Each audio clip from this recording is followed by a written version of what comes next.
Your Excellencies, honored guests, please take your seats in the plenary room. Our program will begin shortly.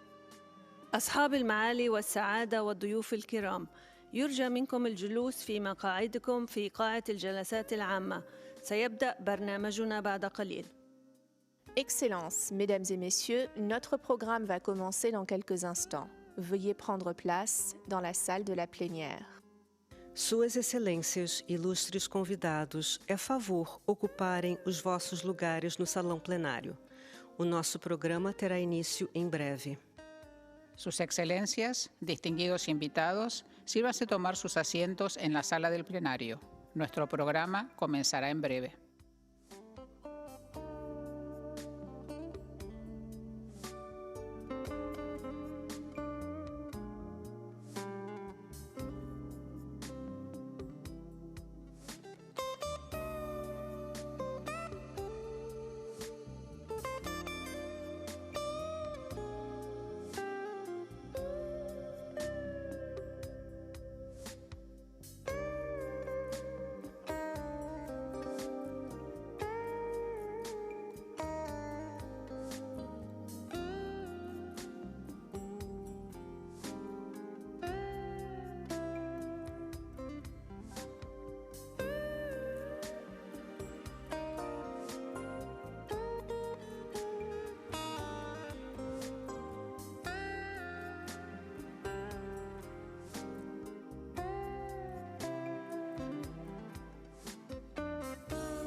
Your Excellencies, honored guests, please take your seats in the plenary room. Our program will begin shortly. أصحاب المعالي والسعادة والضيوف الكرام، يرجى منكم الجلوس في مقاعدكم في قاعة الجلسات العامة. سيبدأ برنامجنا بعد قليل. Excellences, Mesdames et Messieurs, notre programme va commencer dans quelques instants. Veuillez prendre place dans la salle de la plénière. Suas Excelências, ilustres convidados, é favor ocuparem os vossos lugares no salão plenário. O nosso programa terá início em breve. Sus Excelencias, distinguidos invitados, sírvase tomar sus asientos en la sala del plenario. Nuestro programa comenzará en breve.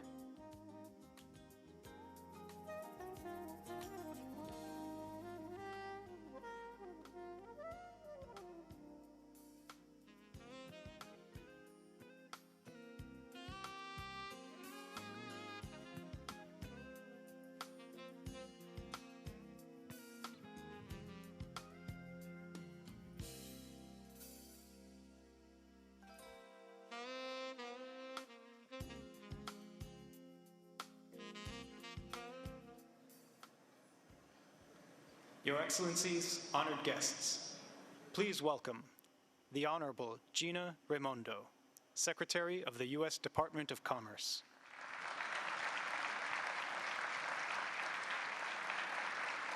Good afternoon. Good afternoon, and thank you for being here. I hope you had a wonderful lunch, and I hope you're finding today's programming to be as fulfilling and rewarding and productive as I have found it to be. I want to begin by thanking all of the honorable heads of state who are here. Thank you for traveling to be with us. To ministers who are here, thank you. To government officials and my colleagues in government, special thank you to my partner and colleague, Secretary of State Tony Blinken, who did a wonderful job at lunch. Thank you. I couldn't see you, but there you are. Thank you to all, and thank you to the industry leaders. We have some of America's leading CEOs, from the biggest companies to the smallest companies, who took time out of their busy schedule at a very busy time of year to be here, and I'd like to thank you for that. And also to the African CEOs who are here. I think all of us, myself included, feel a sense of excitement about what can be. And we're just really looking forward to, in the new year, cementing the relationships that we've begun today. I will say I'm immensely proud of the announcements that we'll be making today and that the President will be making. These announcements are a testament to the immense creativity and commitment of everyone in this room, of everyone here, U.S. and African businesses, our government leaders, the diaspora community, and I will say they are a testament to President Biden's vision for the 21st century partnership between the United States and Africa. The President is deeply committed to the continent. He was deeply committed to gathering here relatively early in the administration as an expression of our commitment. And what we want to do is move from just aid, yes, we need aid, but move beyond just aid to investment. Beyond just aid to investment and partnership, to unlock the potential of the private sector to the benefit of both of our countries. I'll say since the first moment the President took office, he's been committed to rebuilding our partnerships, not just with Africa, but globally. And as we launch the strategy towards sub-Saharan Africa and his partnership for global infrastructure and investment in the past year, the President has demonstrated time and time again that the United States is indeed back under his leadership and is more committed than ever with Africa as a partner and as a friend.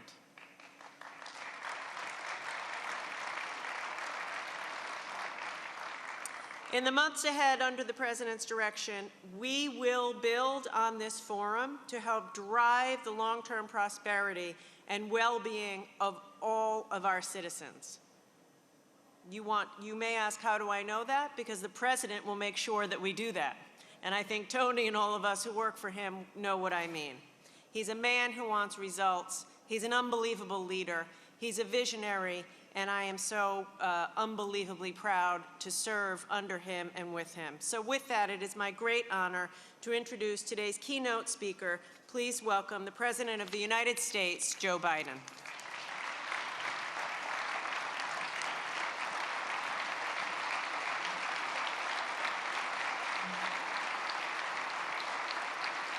Hello, hello, hello.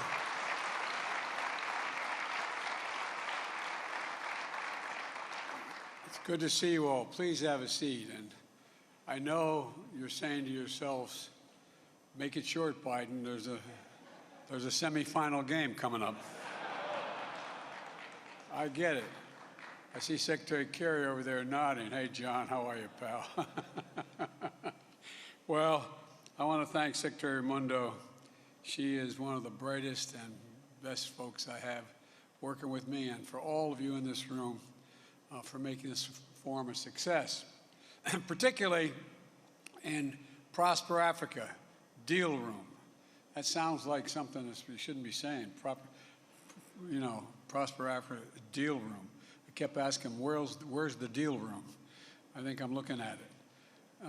Folks, I want to thank you all for being here, particularly since I said Morocco was about to play as the first African nation in the semifinals of the World Cup.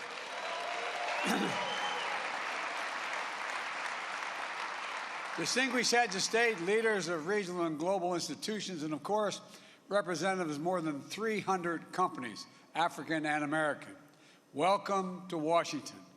And I want to recognize our co-hosts, the U.S. Chamber of Commerce and the Corporate Council of Africa, two great champions for building and growing ties of business and trade and investment between Africa and the United States, as well as the members of my administration and the members of Congress who are here today. All the members of Congress, please stand up if you're here so I can identify who you are. There's the man. All right, I'm sure you're out there somewhere. Look, this forum is about building connections. It's about closing deals, and above all, it's about the future, our shared future. We've known for a long time that Africa's success and prosperity is essential to assuring a better future for all of us, not just for Africa. I've been engaged in these issues going back to my days as a young man in the United States Senate. When I was on the Foreign Relations Committee, I was chairman of the African Affairs Subcommittee and got to spend a lot of time in Africa. I visited almost all of your countries. When I was vice president serving with President Obama, we hosted the first U.S.-Africa Leaders Summit, including U.S.-Africa Business Forum. We saw so clearly the enormous potential that we could harness if we did it together. And holding the first of its kind summit in 2014 was a watershed moment to cement new kinds of partnerships between our nations. Partnerships not to create political obligation, or foster dependence, but to spur shared success. And I emphasize shared success and opportunity. Because when Africa succeeds, the United States succeeds. Quite frankly, the whole world succeeds as well. Now, 8 years later, the world has undergone a great many changes. We're still grappling with the deadly pandemic, facing down war and instability, addressing economic challenges with global impact, fighting rising food prices, tackling the impacts of climate change. And each of these crises has only heightened the vital role African nations and peoples play to address the global challenges that drive our global progress.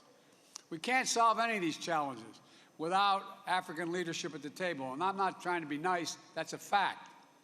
African ideas and innovation helping to shape the solutions, and African population contributing to every step. So the only question when I took office was not if we'd host another U.S.-African Leadership Summit, but when. My administration's engagement with Africa and the priority we place on these relationships began on day one. We've been working steadily with regional diplomacy and investments to demonstrate our commitment. We harnessed decades of cooperation through PEPFAR and President's Malaria Initiative and other partnerships in global health security to help save lives and combat COVID-19. The United States delivered 231 million doses of vaccines to 49 countries across Africa and worked together with you to get the vaccines into the arms in hard-to-reach communities. Critically, we invested in Africa's capacity to manufacture its own vaccines, diagnostics, and therapeutics so Africa can meet its own needs and contribute to the global supply chain. And even as we work to end COVID-19, we continue building stronger health systems and institutions and accelerating efforts to achieve universal health coverage, to make sure we're better prepared to tackle the health challenges, including the next pandemic, and there surely will be one. We also advanced our commitment to strengthen food security, including expanding the Feed the Future program to partner with 8 additional African countries. And I'll be speaking more tomorrow about this effort to both address the immediate food crisis and strengthen the food system in Africa for the long term. We're taking on climate crisis, prioritizing not just energy transition in America, but in nations of all of Africa, and meeting the urgent needs to countries to adapt to the climate impacts that are already here. Just last month, I traveled to COP27 in Egypt, where I announced $150 million in an effort to support adaptation efforts in Africa, a down payment of my commitment to provide $3 billion annually to global adaptation efforts for 2024. And in a year that has seen elections across Africa, we've worked together with the African Union to strengthen democracy and the core values that unite our people, all our people, especially young people: freedom, opportunity, transparency, good governance. Now, you might be thinking, this is a forum dedicated to deepening business ties and advancing two-way trade investments between Africa and the United States. Why is Biden talking so much about all these other areas? Well, it's because Africa's economic transition depends on good government, healthy populations, and reliable and affordable energy. These things business seeks out when they're looking to invest. They attract new opportunities, and they launch new partnerships. And the United States is committed to supporting every aspect of Africa's inclusive growth and creating the best possible environment for sustained commercial engagement between Africa companies and American companies. The United States is all in on Africa's future. And the work we've done over the past 2 years, building on decades of vital investments made under previous American presidents, has helped make possible the critical steps that I'm about to announce. First, the United States is signing a historic memorandum of understanding with the new African Continental Free Trade Area Secretariat. This MOU will unlock new opportunities for trade and investment between our countries and bring Africa and the United States even closer than ever. This is an enormous opportunity for Africa's future, and the United States wants to help make those opportunities real. We're finally implementing the African Continental Free Trade Area. It will represent one of the largest free trade areas in the world, 1.3 billion people, and a continent-wide market totaling $3.4 trillion. And with the new MOU, we're doing things correctly, enshrining protection for workers, both across Africa and in the United States, looking out for small and medium-sized entrepreneurs and enterprises to make sure they have a fair shot to compete, lifting up opportunity for women-owned businesses, diaspora-owned businesses, and businesses owned by members of historically underserved communities, and supporting and investing in continent's vibrant and growing urban economies. Together, we want to build a future of opportunity where no one is left behind. Second, we're investing to facilitate greater regional trade within Africa, including by investing in infrastructure. Today, the Millennium Challenge Corporation signed its first ever regional transport compact with the governments of Benin and Niger. This compact will invest $500 million to build and maintain roads, put in place policies that reduce transportation costs, making it easier and faster for ships to ship goods from the port of Cotonou to neighboring landlocked countries. Since the start of my administration, the MCC has announced new investments of nearly $1.2 billion in Africa. We expect the MCC to commit an additional $2.5 billion across Africa in just the next 3 years, supporting everything from agriculture to transportation to access to renewable energy. In fact, the MCC just announced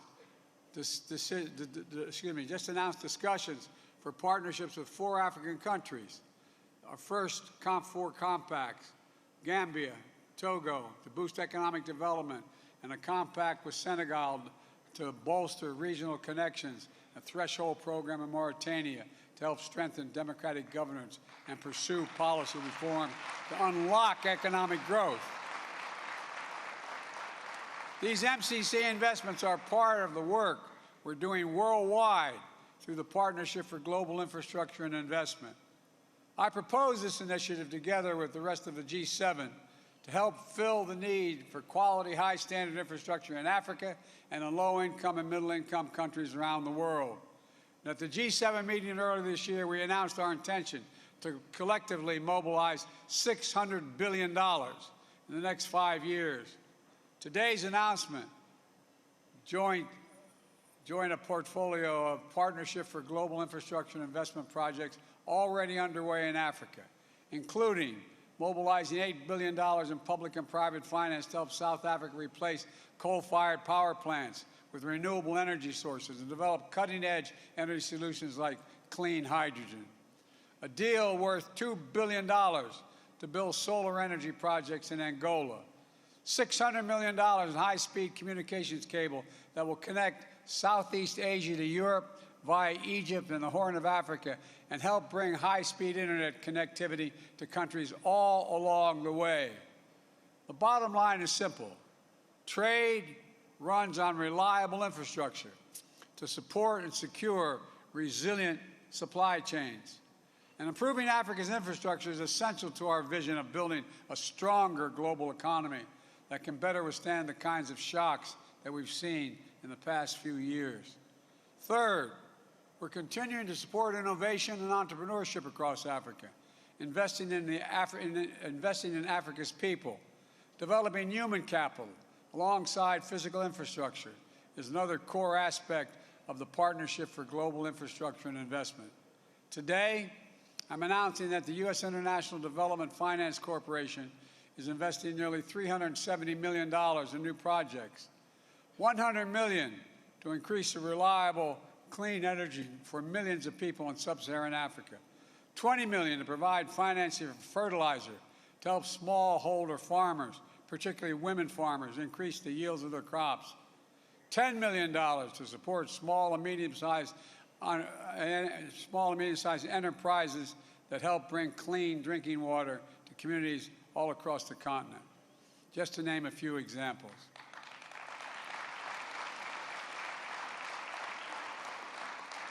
And we also know that one of the most essential resources of any entrepreneur or small business owner who wants to participate in the global economy is reliable and affordable access to the internet.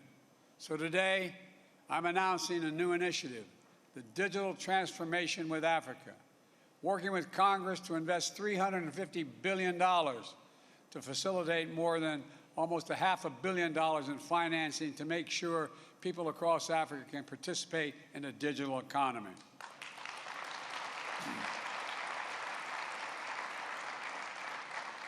That includes partnerships like new collaboration between Microsoft and VSAT to bring in internet access to 5 million Africans, part of Microsoft's commitment to bring access to 100 million people across Africa by the end of the year 2025.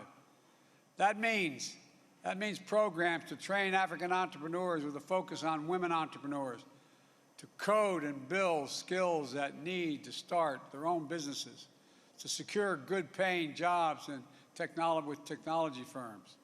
And this will include partnerships between Africa African-American companies to provide cybersecurity services to make sure Africa's digital environment is reliable and secure. That brings me to my final announcement. I said at the top of this forum about closing deals, and we've delivered. So let's give you a few highlights from the deal room to the benefits they will deliver to Africa. Cisco Systems and Cyber Bastion, a diaspora-owned small business, is jointly announcing $800 million in new contracts to protect African countries from cyber threats. Visa is committing to putting more than $1 billion into Africa over the next 5 years to further expand the operations on the continent, including providing mobile payment services for more micro, small, and medium-sized businesses across Africa. General Electric and Standard Bank will provide $80 million to improve healthcare services and provide access to cutting-edge healthcare equipment. Altogether, the forum has spurred more than $15 billion in new deals, which will lift up and improve the lives of people all across the continent. And that's the biggest deal of all. These are long-term investments that are going to deliver real benefits to people, create new good-paying jobs, including here in the United States, and expand opportunities for all our countries for the years to come. All of you, the deals you've signed, the investments we've made together are concrete proof of the enduring commitment we're making to one another, government to government, business to business, people to people. The most important, and this is just the beginning, there's so much more we can do together and that we'll do together. So thank you for your participation today, for being part of another historic U.S.-African Leaders Summit. We've got a lot of ground to cover in the coming days, and I'm eager to listen to the priorities you have for the future of the partnership between our nations. So thank you all. May God protect our troops. Thank you very, very much. Appreciate it. Thank you. Thank you very much. Thanks, Tommy. Thank you. Thanks.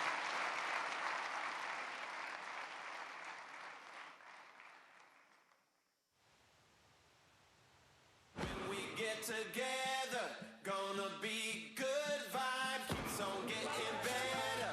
We can watch the sunrise. The 2022 FIFA World Cup. We are ready for another Africa battle. We're going to be talking about this one for generations. That power, that passion. The best from the Africans. Who's going to step up? Who's going to be a star? That's why we're watching. We're on the verge of something special. It's a good day.